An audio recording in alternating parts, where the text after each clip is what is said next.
Welcome back to Mind Bang, where we question reality so hard, your brain files a restraining order. Before we jump in, I gotta tell you about this dream I had last night. A unicorn made entirely of candy and lies broke into my apartment, sat me down and forced me to listen to an audiobook of my own embarrassing childhood moments.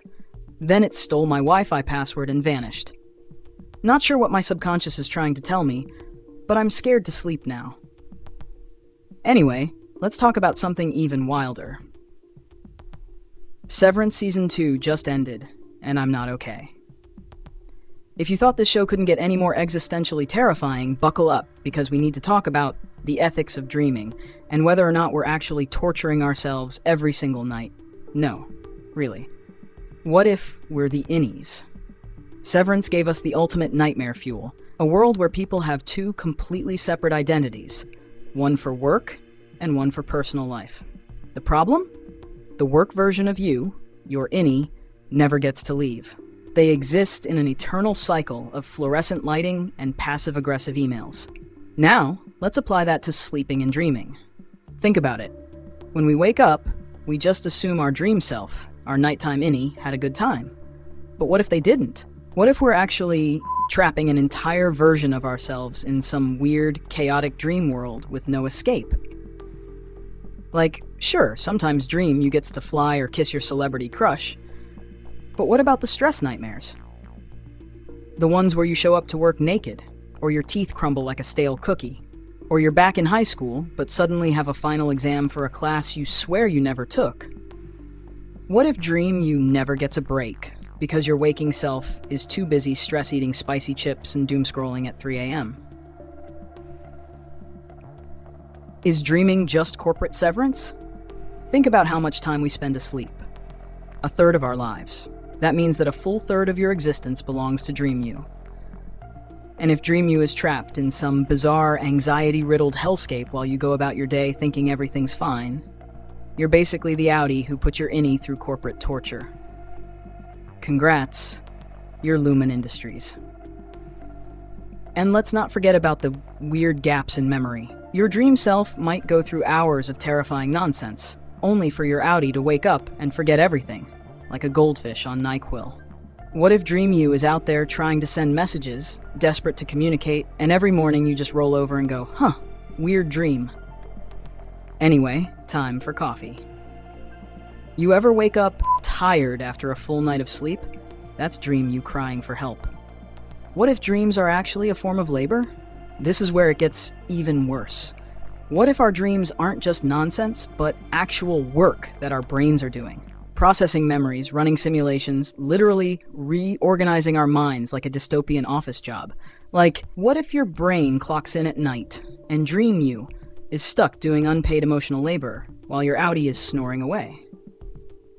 Imagine your dream self, hunched over a cubicle in your subconscious, filing away trauma and deleting awkward childhood memories so you don't randomly cringe in the shower 10 years later. And you're just out here, enjoying the benefits of a well-organized brain, while Dream You gets crushed under an invisible capitalist nightmare. This is starting to feel too real. Are we all unknowingly torturing ourselves? Now let's take this to its horrifying conclusion. What if every time we go to sleep, Dream Us is trapped in some kind of cycle of psychological torment?